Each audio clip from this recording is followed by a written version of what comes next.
So good morning everyone. I'm Dr. Neha Godghate from Nagpur. Today I'll be speaking on starting up of knee arthroscopy. So after our clinical examination is done, which Dr. Pradeep will be telling us soon, and a very nicely depicted lecture by Dr. Hadgaonkar about the imaging. Now we have a diagnosis and we know that this person or this patient needs arthroscopy. So how do we proceed with arthroscopy? So basically, basic indications of arthroscopy is diagnostic arthroscopy. If there is a meniscus injury, then meniscus suturing, which is the norm now that's saving the meniscus. Then ligament reconstructions like ACL or PCL reconstruction. Then MCL reconstruction. Loose body removals. If there is synovitis, then synovial biopsy and total synovectomy. Then chondroplasty and microfractures are various indications for knee arthroscopy. So over the period of many years, that there have been many papers all worldwide. They have shown that the most common surgical procedure worldwide is knee arthroscopy.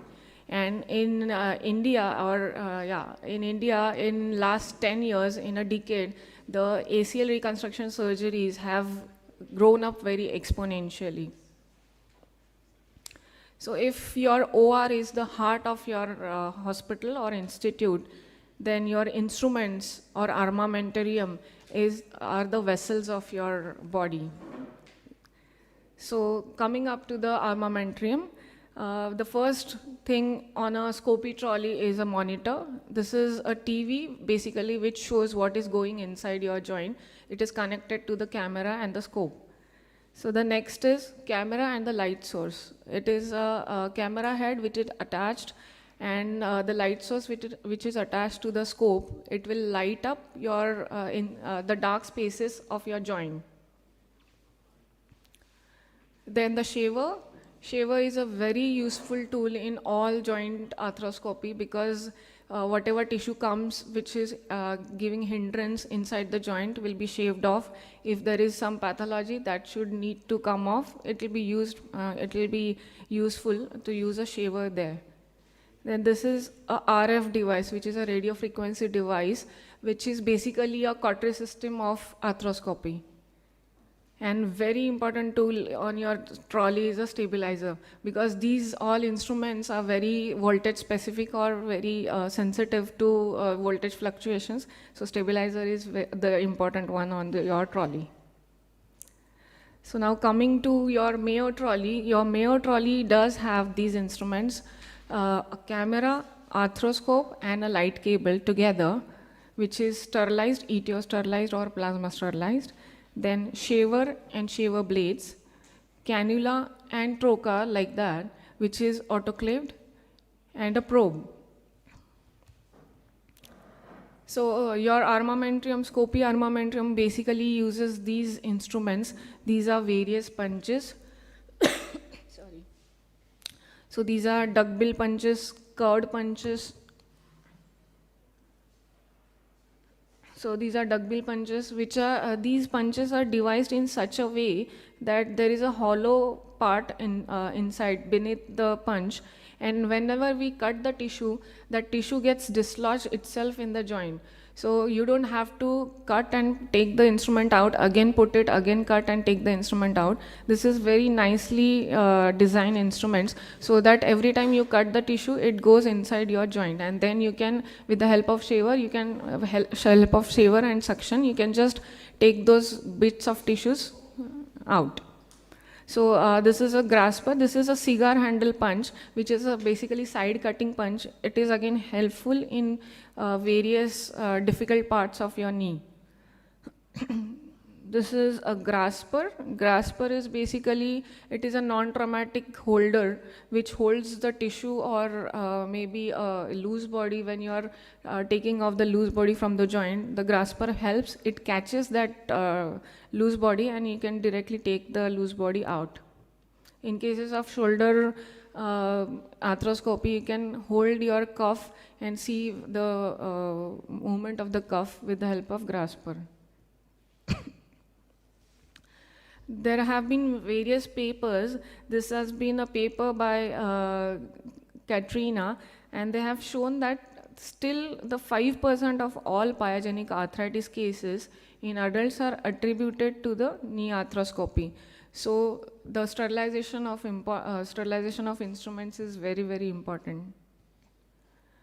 So instrument sterilization is done by either ETO or plasma sterilization. The instruments which are sterilized by ETO are your arthroscope, video camera, light source, light cable, and shaver blades. Shaver blades are basically disposable ones, mainly the shaver piece.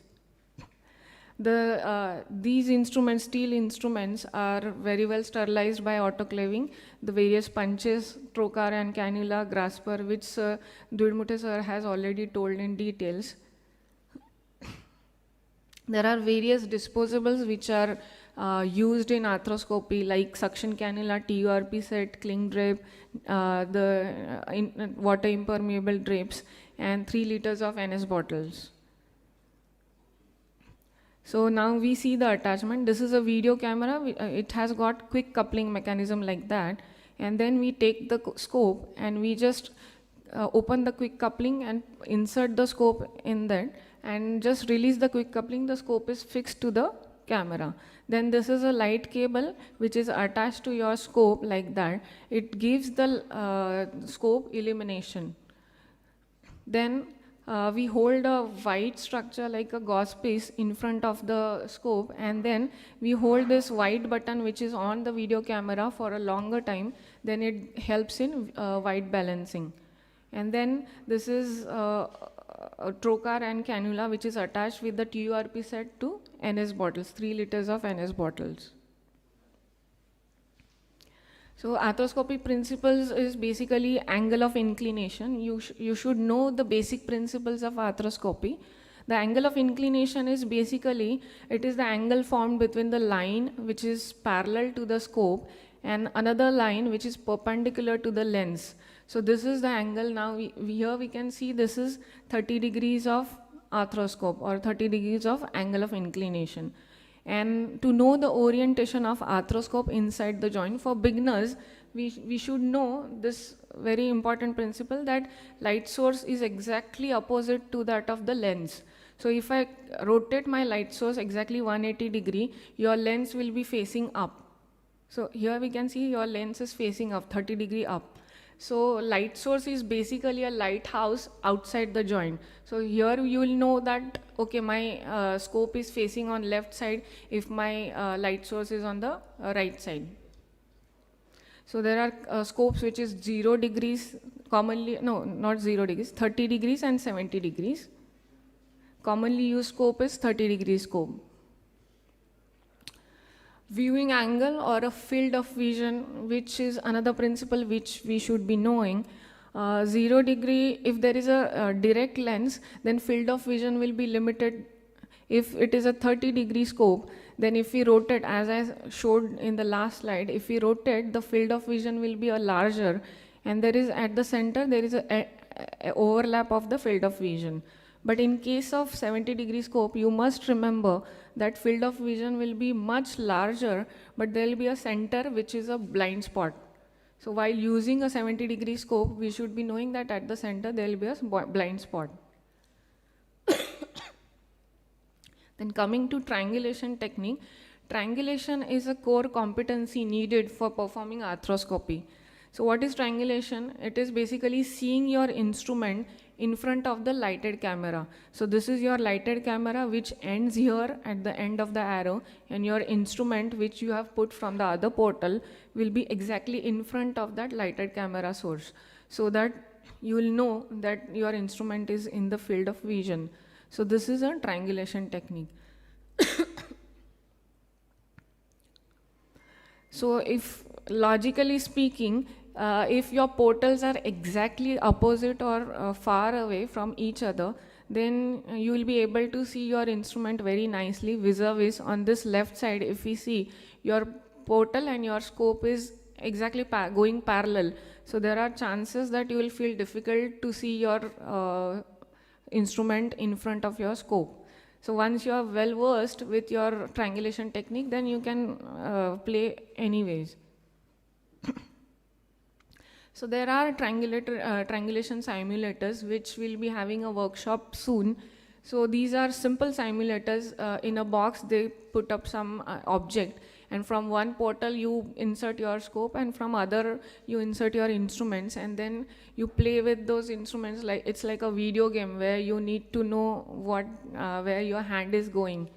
So with that you can learn your triangulation very well. Then there are anatomic simulators like Alex model, then knee model, where there is a proper anatomic simulator where you can insert your scope and then learn about the arthroscopy well.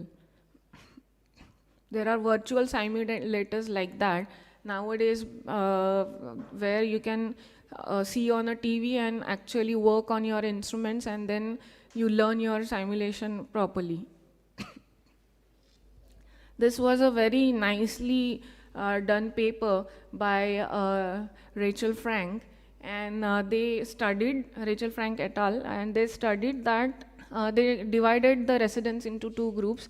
One group was a training group which trained on a simulator, and the other group was non-trained group. And they conducted a cadaveric study before training and after training. This was a controlled trial group, and they showed that the ASSET score in training group was higher after the cadaveric course, and which was equal when the residents were not trained on simulators.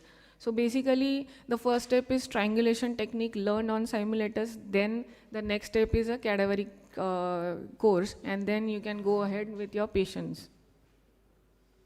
So after learning this on simulators, the next step is cadaveric courses, which are nicely conducted all over the India, even all over the world. Tomorrow we'll be having a good cadaveric session. So after we learn about the arthroscopy, now we are working on actual patient. So the utmost important thing is to note down is confirmation of side. So this is the first step we need to, I cannot help but emphasize more on confirmation of the sign.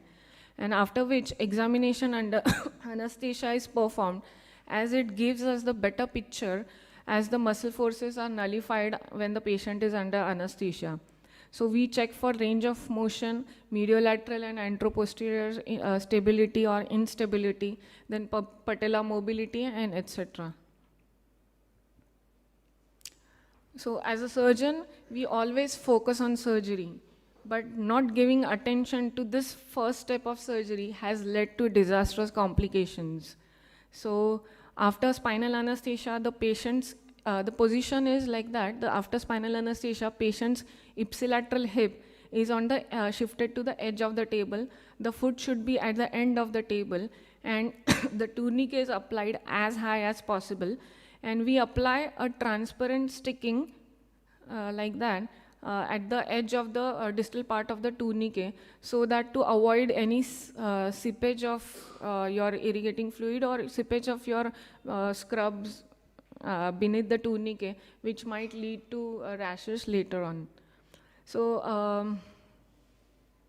and then the high thigh support is applied at the thigh end, and at a foot end, proper foot support is applied. The foot support is applied in such a way that the knee is in 90 degree of flexion.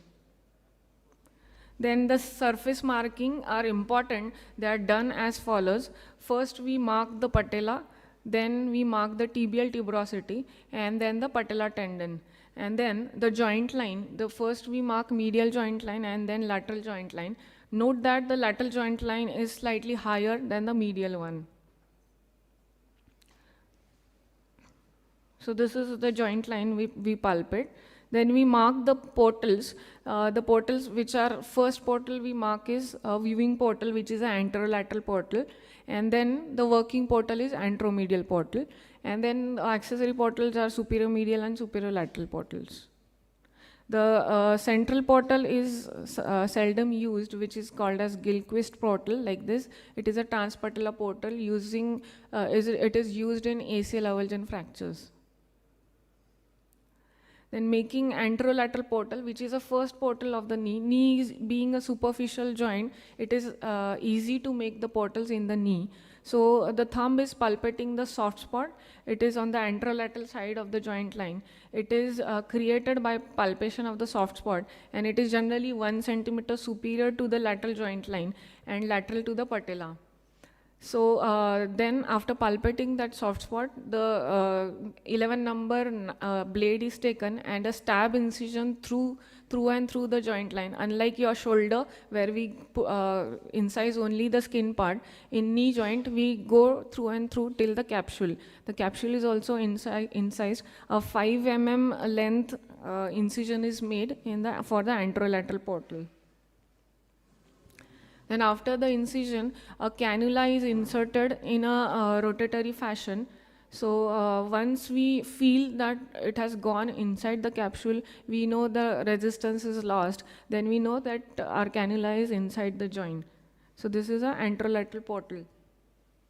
Then once we insert our cannula inside the knee, then the knee is gradually extended, and at the same time the cannula is moved to the suprapatellar pouch. So once we know that our cannula and trocar is in the suprapatellar pouch, then we take out the trocar and we insert the scope like this.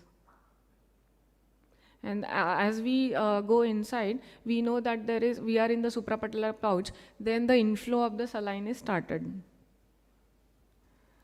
So this is an arthroscopic view of suprapatellar pouch. Here we know that we are basically in the suprapatellar pouch. As we gradually withdraw our scope, we come to the patellofemoral joint line. Then after inspecting the suprapatellar pouch and the patellofemoral tracking, then patella, is there any chondromalacia patellae? Then our scope moves gradually to the medial gutter. Medial gutter is important to check because most of the times any loose body is there, then it is lodged in the medial gutter. So here we can see there is one loose body which is lodged in the medial gutter. Then after this, we create a anteromedial portal. It is created by palpating the medial joint line. There we can see the indentation inside your joint, and according to the pathology, your portal is made according to the pathology, whether it should be superior, inferior, more medial or anteromedial. So after making the portal, then your extended finger, which is a probe in your arthroscopy, which is inserted in the joint, and then we can palpate everything with that extended finger.